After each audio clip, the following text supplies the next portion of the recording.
আপনি কি ওই মাকড়সার জাল দেখতে পাচ্ছেন? মাকড়সারা ভীষণ পরিশ্রম করে এটা তৈরি করে। নিজের শরীরের রস দিয়ে এই জাল বোনে। আপনি কি এটার উদ্দেশ্য জানেন? আসলে মাকড়সা এই জালে ছোট কীটপতঙ্গ ধরে তাদেরকে খাদ্যরূপে গ্রহণ করে। কিন্তু আপনি কি এই কথা জানেন যে একদিন মাকড়সা নিজেই নিজের জালে জড়িয়ে মৃত্যুবরণ করে থাকে? বলুন, কি করেন আপনি এই জাল দেখতে পেলেই মুছে ফেলেন এর অস্তিত্ব, তাই না? তেমনি অন্যদিকে পাখির বাসা, পাখিরাও ভীষণ পরিশ্রম করে এটা তৈরি করে। কিন্তু যদি পাখি একদিন এটা ছেড়ে চলে যায়, তাহলেও লোকে এটা নষ্ট করে দেয় না। কারণটা কি? এর কারণ হলো এর নির্মাণ জীবন সঞ্চারের জন্য করা হয়েছিল, নষ্ট করার জন্য নয়। তাই মনে রাখবেন, জীবনে আপনার পরিশ্রম যতই বেশি হোক না কেন, যদি আপনার লক্ষ্য শুভ না হয়, তাহলে আপনারও বিনাশ নিশ্চিত। তাই সৃজন করতেই থাকুন আর মুগ্ধ হয়ে বলুন, রাধা রাধা। সময় কত বিচিত্র হয়। সময় আমাদের পক্ষে থাকলে আমরা নিজেদের রাজা মনে করে নিই, আর সেই সময় যদি বিপক্ষে চলে যায়, তাহলে নিঃস্ব হতে সময় লাগে না। তাই মানুষের একটা অভ্যেস আছে, খারাপ সময়ের জন্য কিছু সঞ্চয় করা। আত্মীয়, বন্ধু খারাপ সময় পাশ থেকে সরে যায়। যশ, মান প্রতিকূল সময় চিরস্থায়ী হয় না। তাই মানুষ মনে করে অর্থ সঞ্চয় করাই শ্রেয়। অর্থের কোনো হৃদয় নেই যা সময়ের সাথে পরিবর্তিত হবে। সংসার বলে সর্বদা অর্থ সঞ্চয় করতে থাকুন। খারাপ সময় অবশ্যই কাজে লাগবে, কিন্তু আমি বলবো শুভ কর্ম করতে থাকুন, আনন্দে থাকুন, নিজের ওপর আর ঈশ্বরের ওপরে বিশ্বাস রাখুন। খারাপ সময় কখনো আসবেই না। রাধা রাধা।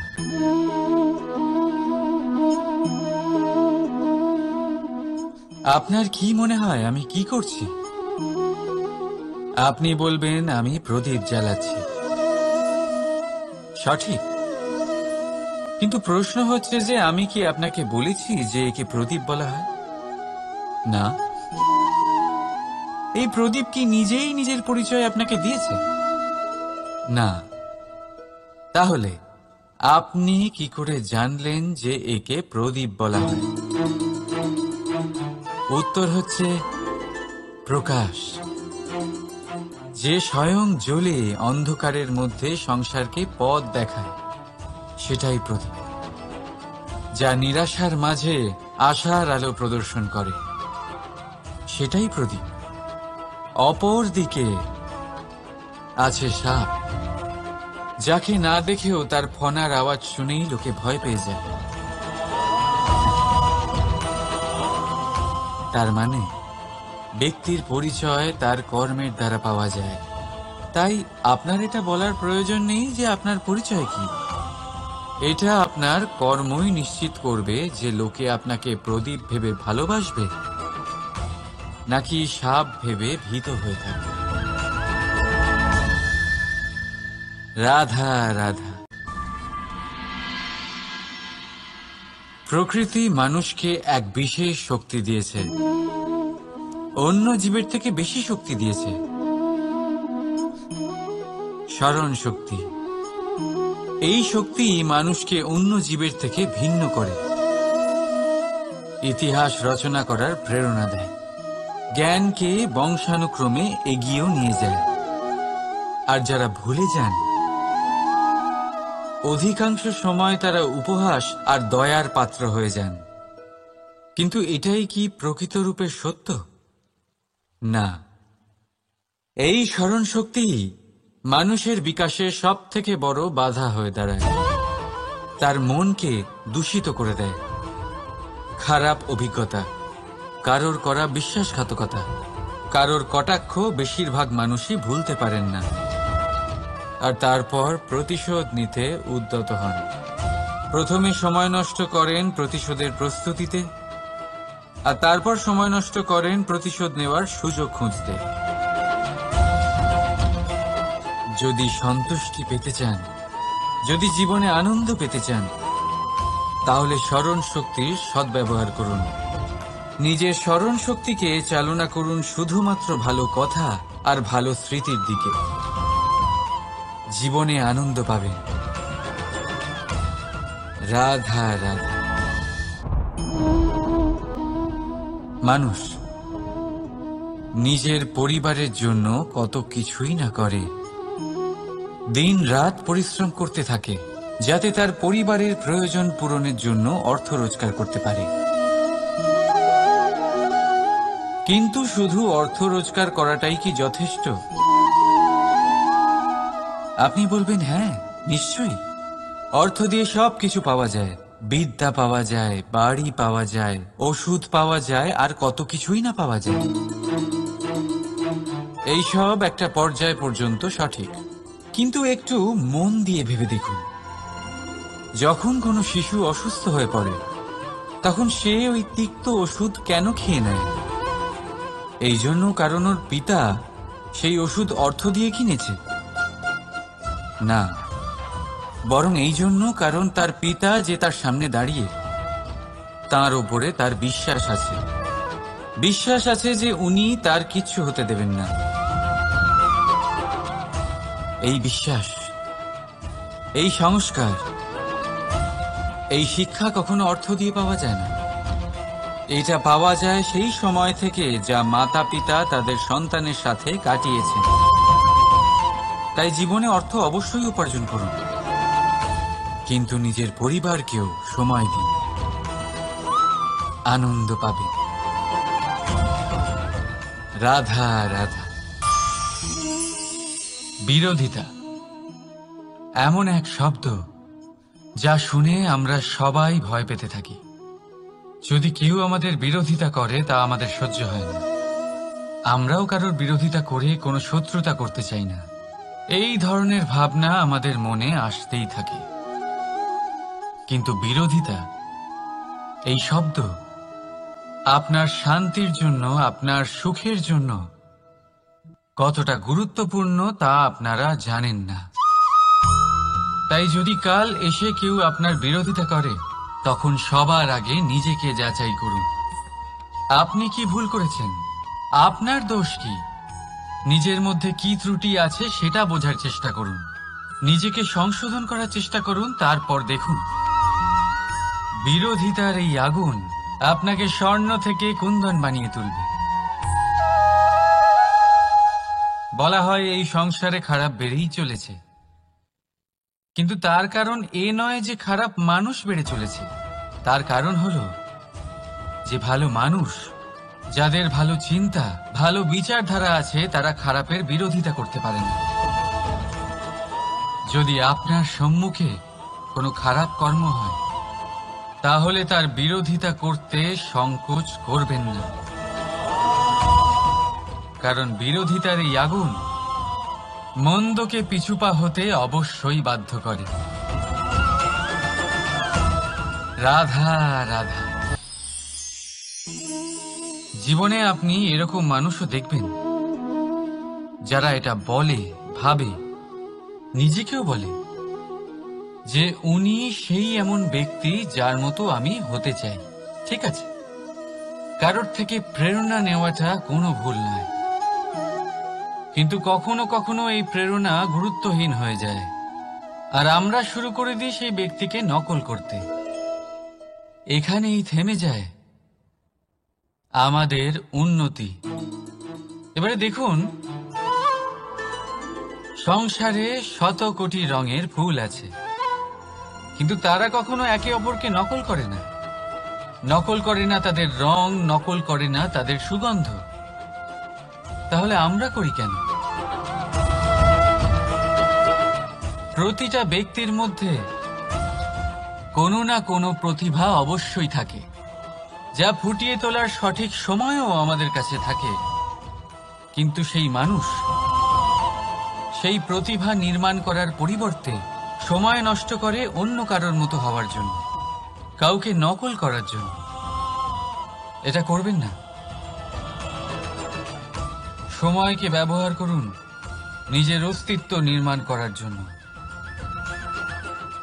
কারণ কারোর ছায়া হওয়ার থেকে ভালো আপনি কারোর জন্য প্রেরণা হয়ে উঠুন। রাধা রাধা। আমরা সকলে পাথুরে রাস্তা এড়িয়ে চলি, কারণ এই পথের পাথর আমাদের যাত্রা আরো কঠিন করে তোলে, আমাদের পা আহত করে দেয়।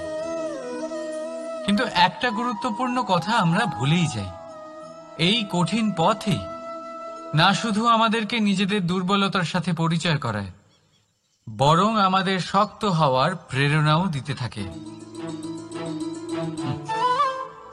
সময়ের সাথে ঠিক এমনটাই হতে থাকে।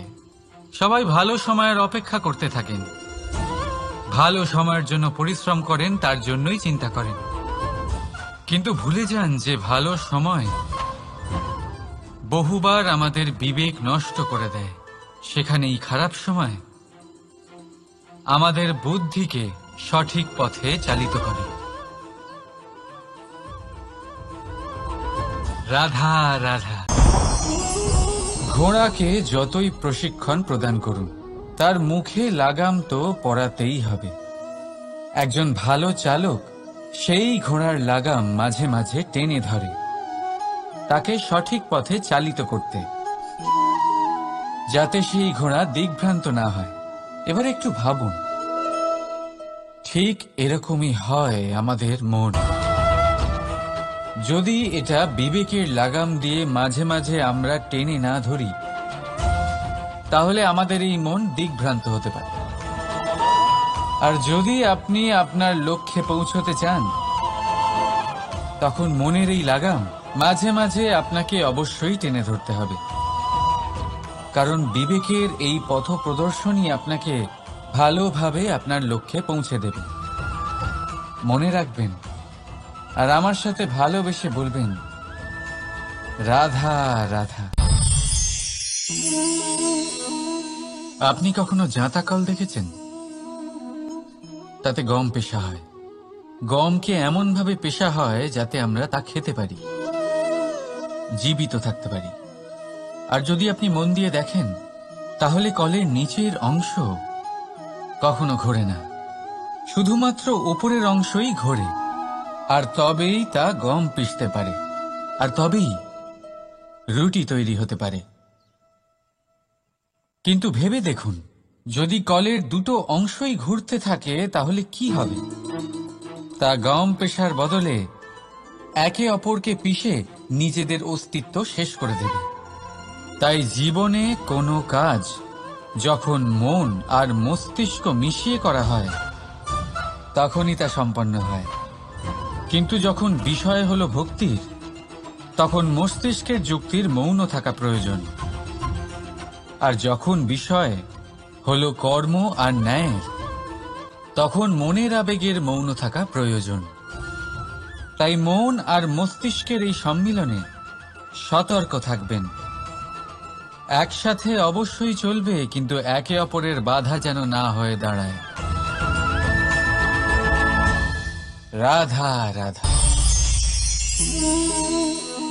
আমি একটা এমন শব্দ যার অনেকগুলি মানে হয়, যার আসল অর্থ হল অহং। যদি আপনি কথা বলেন সৃষ্টির নির্মাণ নিয়ে, তাহলে আমি ব্রহ্মদেব হয়ে সৃষ্টির নির্মাণ করবে।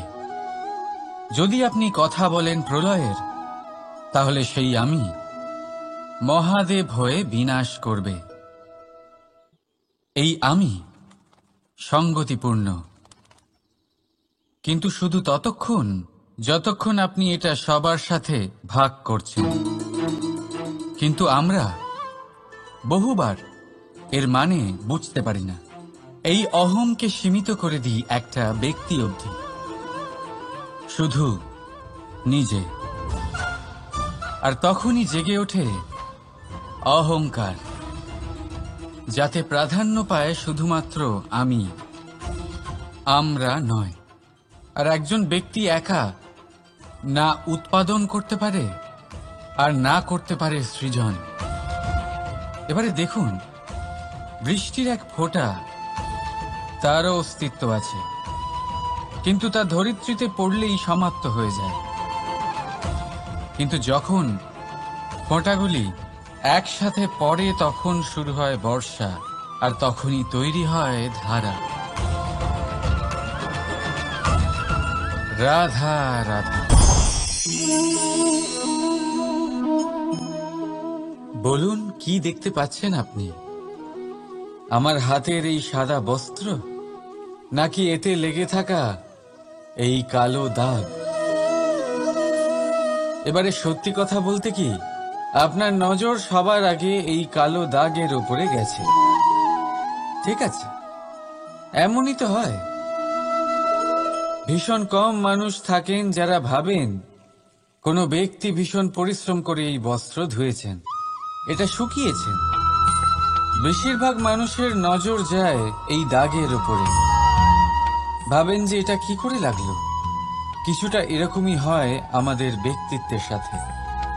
আমাদের শুভ কর্মের উপরে আমাদের একটা খারাপ কর্ম ভারী মনে হয়। এবারে ভাবুন, যদি আমি চন্দ্রের কথা বলি, তাহলে তার শীতল আলো দেখার পূর্বে তার কলঙ্ক লক্ষ্য করেন, সেই চাঁদে লেগে থাকা কালো দাগ দেখে নেন।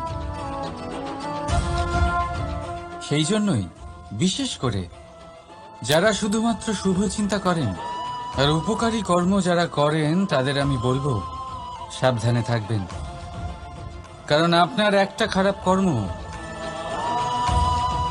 চিরকালের জন্য উদাহরণ হয়ে দাঁড়াবে। রাধা রাধা। সাফল্য। যদি আপনাকে জীবনে সাফল্য পেতে হয়, তাহলে আপনি একাধিক মানুষ পাবেন যারা একাধিক উপায় বলবে আপনাকে সাফল্য পাওয়ার। দীর্ঘ সময় ধরে পরিশ্রম, চেষ্টা, নির্ধারণ, নিষ্ঠা এই বিষয়ে ভাষণ দিতে থাকবেন। একাধিক রকমের উদাহরণ আপনার সামনে তুলে ধরবেন। কিন্তু আমার এটা মনে হয়, আমরা কেন সেই বিষয়ে কথা বলি না যা মানুষকে অসফল করে তোলে? শুধু দুটো ব্যাপার অসফল হওয়া নিশ্চিত করে। শুধু দুই ধরনের মানুষ বেশিরভাগ অসফল হন। প্রথম তারা যারা ভাবে অনেক কিছু কিন্তু কিছুই করে না, আর দ্বিতীয় তারা যারা অনেক কিছু করতে থাকে কিন্তু ভাবনা চিন্তা না করে। ভাবনা আর কর্ম, এদের মাঝে সামঞ্জস্য রাখা খুব জরুরি। যদি এটা থাকে, তাহলে জীবনে কখনো অসফল হবেন না। রাধা রাধা। আপনি অনেককে এই কথা নিশ্চয়ই বলতে শুনেছেন, এই ব্যক্তির দৃষ্টিতে দম্ভ আছে, এই ব্যক্তির চোখের ওপর অহংকারের পর্দা পড়ে আছে, ইত্যাদি ইত্যাদি। চলুন, আমি আপনাকে একটা প্রশ্ন করছি। আপনি দেখেন কি দিয়ে? দৃষ্টি দিয়ে নাকি দৃষ্টিভঙ্গির সাহায্যে? ভাবুন। চিন্তায় পড়ে গেলেন নিশ্চয়ই। দৃষ্টি যে কোনো বস্তুর বা যে কোনো মানুষের শুধু বাইরের রূপটা দেখায়, যেখানে দৃষ্টিভঙ্গি আপনাকে সোজা আসল পরিচয়ের সাথে সাক্ষাৎ করায়। উদাহরণ হিসেবে চন্দ্র। চন্দ্র আমরা সবাই দেখেছি। বহু মানুষ আছেন যাদের চন্দ্র অত্যন্ত সুন্দর লাগে, আবার কিছু মানুষ এমনও আছেন যারা এই চন্দ্রের মধ্যেই দাগ খুঁজে বার করেন। এই হলো দৃষ্টিভঙ্গি। যদি নিজের দৃষ্টিভঙ্গিতে প্রেম রাখেন, ভালোবাসা রাখেন, সম্ভ্রম রাখেন, তাহলে তার বদলে আপনিও প্রেম আর সম্মান অবশ্যই পাবেন। এবারে দেখুন, যে জল দিয়ে ঈশ্বরের মূর্তি ধোয়া হয় তাকে চরণামৃত বলা হয়। এটার কারণ দৃষ্টিভঙ্গি। এখন আপনি পাথরকে ভগবান ভেবে পুজো করবেন, নাকি ভগবানকে পাথর ভেবে পরিত্যাগ করবেন? সিদ্ধান্ত আপনার, কিন্তু এই সিদ্ধান্ত নির্ভর করে আপনার দৃষ্টিভঙ্গির ওপর। তাই নিজের দৃষ্টিভঙ্গি শুভ রাখুন, নিজের দৃষ্টিভঙ্গিতে ভালোবাসা রাখুন, আর আনন্দে বলুন রাধা রাধা। বড় বড় রাজমহলের বড় বড় ইমারতের চূড়া কত সুন্দর হয়, কিন্তু আপনি কি কখনো এই বিষয়ে ভেবেছেন যে এই সুন্দর চূড়ায় পৌঁছতে গেলে আপনাকে পৃথিবীতে পা ফেলতেই হবে? সেই সুন্দর চূড়ায় পৌঁছে দীপ্তি পাওয়ার জন্য আপনাকে একটা কঠিন পথ অবলম্বন করতেই হবে। যদি আপনি কোনো কঠিন পথে না গিয়ে এই পৃথিবীর সাহায্য ছাড়াই শুধু উচ্চতার দিকে অগ্রসর হতে থাকেন, তাহলে সর্বদা অসফল হবেন। সেই জন্য নিজের স্বপ্ন পূরণের এই যাত্রাতে নিজের পথ কখনোই হারাবেন না, নিজের পথ থেকে সরবেন না। যদি এমন করেন তাহলে তো আপনার স্বপ্ন পূরণ হবেই না, তার সাথে আপনি নিজের পথও হারাবেন। রাধা রাধা।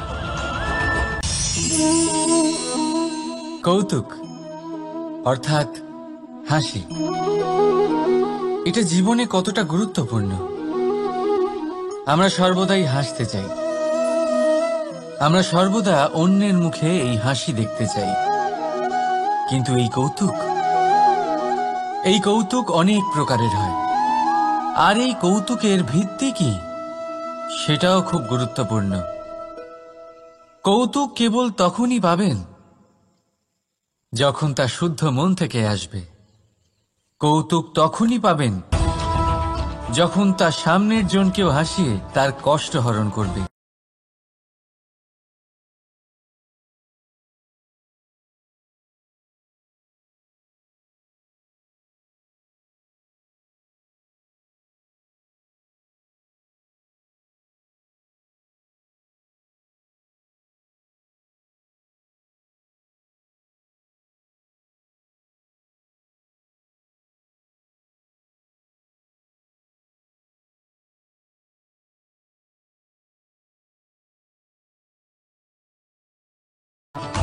আর অপমানিত ব্যক্তির মন তিক্ত হয়ে থাকে। তাই মনে রাখবেন যে এই কৌতুক যেন কৌতুকই থাকে, তা উপহাস বা কটাক্ষ না হয়ে যায়। রাধা রাধা। মানুষ এই শব্দের সূচনা হয় মন থেকে, আর সেই জন্যই হয়তো আমাদের এই মন এতটা গুরুত্বপূর্ণ। এবারে দেখুন না, আমাদের মনই সবকিছু চালনা করে। মনই সেই যে কল্পনা করে, মনই সেই যা কল্পনাকে বাস্তবে পরিণত করার জন্য পরিশ্রম করতে আমাদের প্রেরণা যোগায়। মনই সেই যা লোভের জালে জড়িয়ে পড়ে। মনই সেই যা অভিমানের পর্দা দিয়ে ঢেকে যায়। আর এই মনই সেই যা আপনাকে বিনাশের দিকে টেনে নিয়ে যেতে পারে। কিন্তু যদি তা পরোপকার করার ইন্ধন পায়, তাহলে এমন কোনো মহান কাজ নেই যা আপনি করতে পারবেন না। কিন্তু এই মন কি? এটা বোঝানো যায় দুটো শব্দের মাধ্যমে, দুটো সহজ শব্দ। প্রথম, একজন কুশল সেবক। দ্বিতীয়, একজন সংকটপ্রবণ মালিক। যদি আপনার এই মন আপনার নিয়ন্ত্রণে থাকে তাহলে সে হলো আপনার সেবক, তাই আপনার অস্তিত্ব আছে। কিন্তু যদি আপনার মন আপনার কর্মের ওপরে নিয়ন্ত্রণ করে তাহলে এই মন আপনার মালিক, আর তখন আপনার বিনাশ নিশ্চিত। তাই নিজের এই মনকে নিয়ন্ত্রণে রাখুন, কিন্তু ভালোবেসে। আসুন আমার সাথে আনন্দে বলুন, রাধা রাধা। এই সূঁচ দেখতে পাচ্ছেন আপনি? এটা শুদ্ধ লোহা দিয়ে তৈরি, বস্ত্র সেলাই করার কাজে লাগে, অস্ত্রোপচারে কাজে লাগে। কিন্তু আপনি কি কখনো ভেবে দেখেছেন এই সূঁচ কিভাবে তৈরি হয়?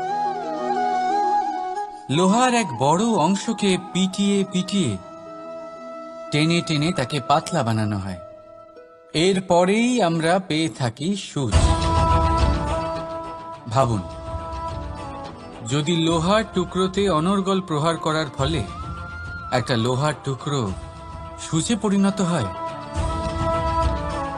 তাহলে আমাদের জীবনে অনর্গল চেষ্টা করার ফলে জীবনের সমস্ত অংশকে আমরা কত প্রভাবশালী কাজে পরিণত করতে পারি। শুধু প্রয়োজন দৃঢ় নিশ্চয়তা। তাহলে আসুন আমার সাথে ভালোবেসে বলুন, রাধা রাধা। বিশ্বাস, জীবনে বিশ্বাস কতটা গুরুত্বপূর্ণ। একজন স্ত্রী তার স্বামীর হাত ধরে যে কোনো জায়গায় যেতে পারেন, এর কারণ হলো বিশ্বাস। তার নিজের স্বামীর ওপরে বিশ্বাস আছে। যখন একজন মা তার ছোট বাচ্চাকে কোলে তুলে হাওয়ায় ওঠায়, তখন সেই বাচ্চা ভয়ভীত হয়ে যায় না। তার কারণ হলো বিশ্বাস। তার বিশ্বাস আছে যে তার মা তার কিচ্ছু হতে দেবে না। এক বৈদ্যের দেওয়া ঔষধ সন্তান কিছু না বুঝে শুনেই খেয়ে ফেলে। সেই বৈদ্যের জ্ঞানের বিষয়ে তার কোনো ধারণাই থাকে না। শুধু নিজের পিতার উপরে বিশ্বাস আছে যে তার পিতা তাকে খারাপ কিছুই দেবে না। যখন এই সংসারের প্রতিটা বন্ধন বিশ্বাসের উপরে দাঁড়িয়ে আছে, তাহলে কেন এই বিশ্বাসকে আমরা জীবনে আনতে পারি না? আপনি নিজেই দেখুন, এই বিশ্বাস নিজের জীবনে এনে দেখুন, সবকিছু আরো সুন্দর হয়ে যাবে। তাই ভালোবেসে বলুন, রাধা রাধা।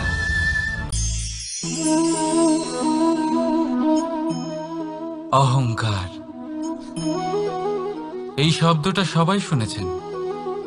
বহু মানুষকে আপনি এটা বলতে শুনেছেন যে ওই ব্যক্তির অহংকার আছে, ওই মানুষটির ক্ষমতার অহংকার আছে, ওই ব্যক্তির নিজের রূপ নিয়ে অহংকার আছে, ওই ব্যক্তির নিজের অর্থের অহংকার আছে, ইত্যাদি ইত্যাদি। কিন্তু এই অহংকার, এর অস্তিত্ব হয় কি করে? এবারে একবার এই হাতটা দেখুন।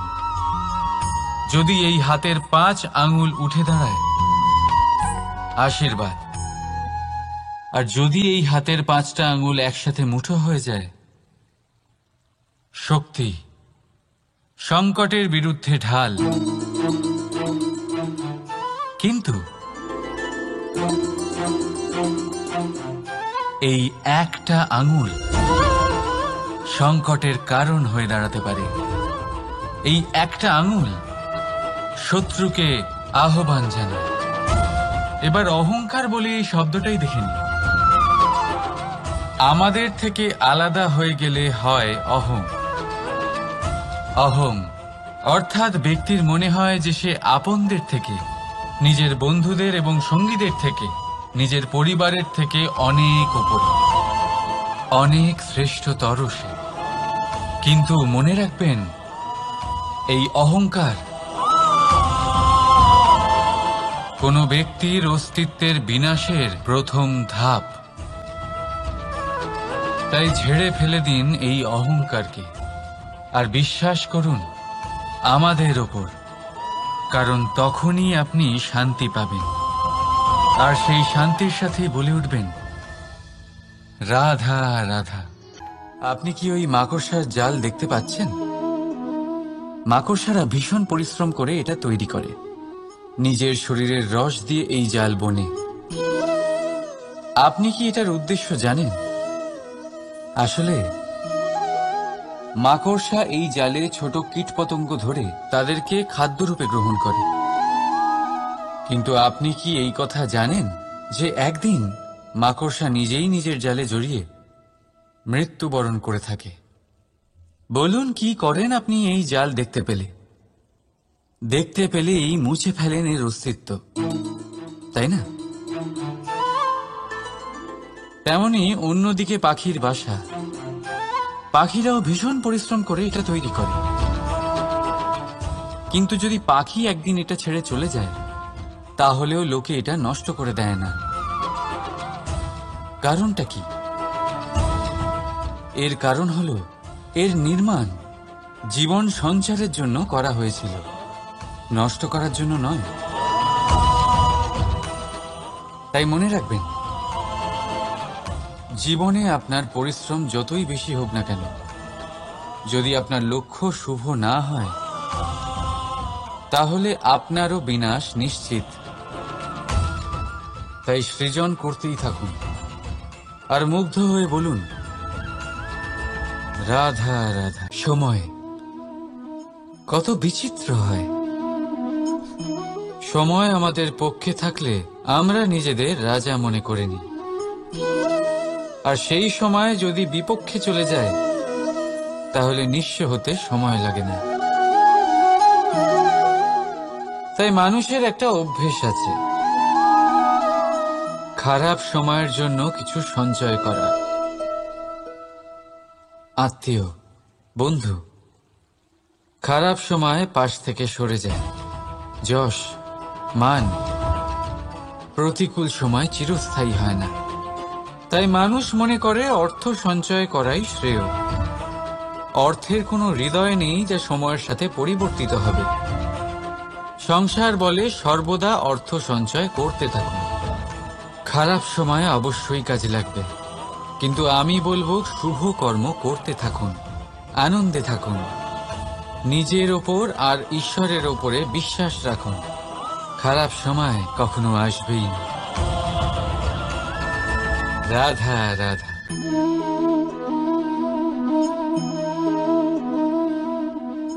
আপনার কি মনে হয় আমি কি করছি? আপনি বলবেন আমি প্রদীপ জ্বালাচ্ছি। সঠিক, কিন্তু প্রশ্ন হচ্ছে যে আমি কি আপনাকে বলেছি যে একে প্রদীপ বলা হয়? না। এই প্রদীপ কি নিজেই নিজের পরিচয় আপনাকে দিয়েছে? না। তাহলে আপনি কি করে জানলেন যে একে প্রদীপ বলা হয়? উত্তর হচ্ছে প্রকাশ, যে স্বয়ং জ্বলে অন্ধকারের মধ্যে সংসারকে পথ দেখায়, সেটাই প্রদীপ। যা নিরাশার মাঝে আশার আলো প্রদর্শন করে, সেটাই প্রদীপ। অপর দিকে আছে সাপ, যাকে না দেখেও তার ফনার আওয়াজ শুনেই লোকে ভয় পেয়ে যায়। তার মানে ব্যক্তির পরিচয় তার কর্মের দ্বারা পাওয়া যায়। তাই আপনার এটা বলার প্রয়োজন নেই যে আপনার পরিচয় কি। এটা আপনার কর্মই নিশ্চিত করবে যে লোকে আপনাকে প্রদীপ ভেবে ভালোবাসবে নাকি সাপ ভেবে ভীত হয়ে থাকবে। রাধা রাধা। প্রকৃতি মানুষকে এক বিশেষ শক্তি দিয়েছে, অন্য জীবের থেকে বেশি শক্তি দিয়েছে। স্মরণ শক্তি। এই শক্তি মানুষকে অন্য জীবের থেকে ভিন্ন করে, ইতিহাস রচনা করার প্রেরণা দেয়, জ্ঞানকে বংশানুক্রমে এগিয়েও নিয়ে যায়। আর যারা ভুলে যান, অধিকাংশ সময় তারা উপহাস আর দয়ার পাত্র হয়ে যান। কিন্তু এটাই কি প্রকৃত রূপে সত্য? না।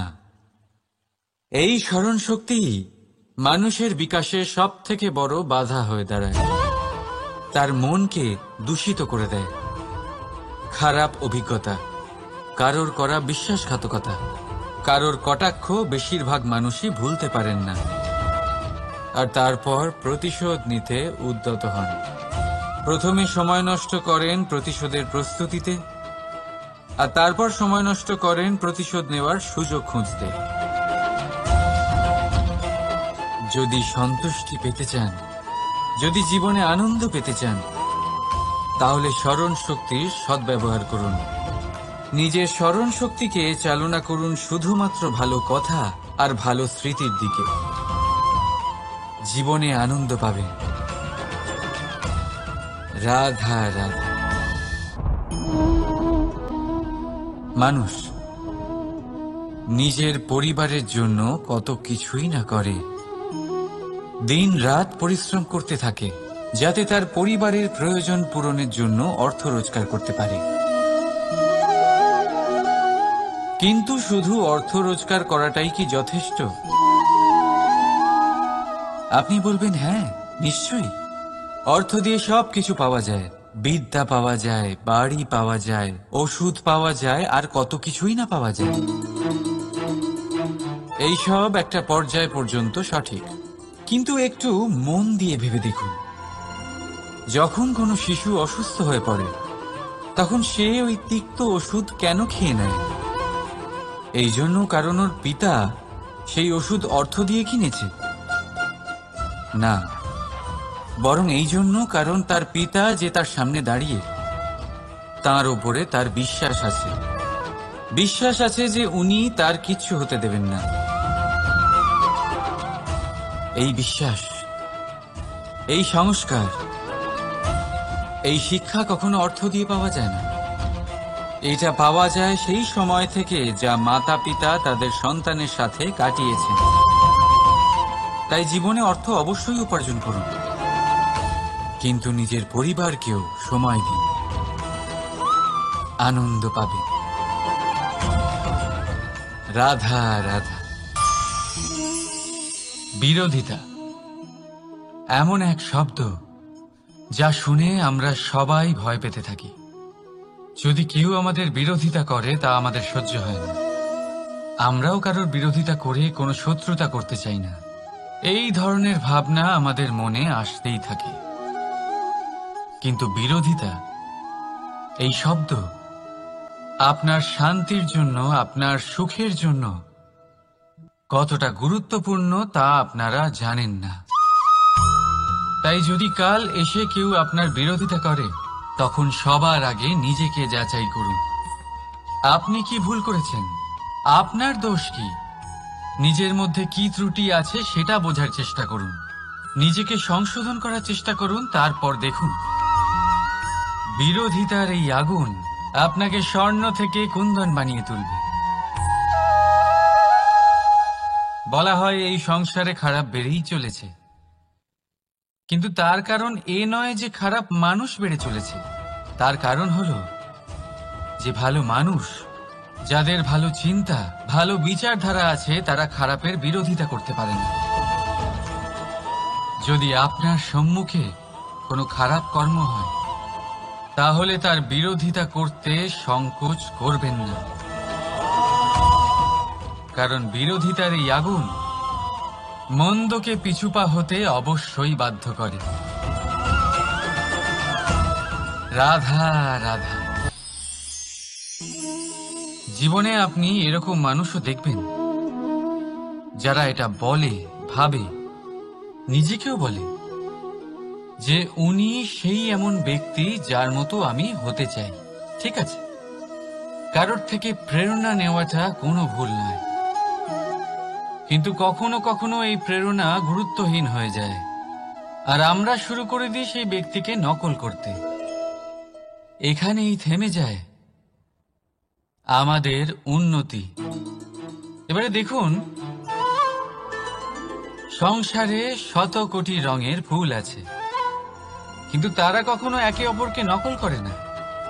নকল করে না তাদের রং, নকল করে না তাদের সুগন্ধ। তাহলে আমরা করি কেন? প্রতিটা ব্যক্তির মধ্যে কোনো না কোনো প্রতিভা অবশ্যই থাকে, যা ফুটিয়ে তোলার সঠিক সময়ও আমাদের কাছে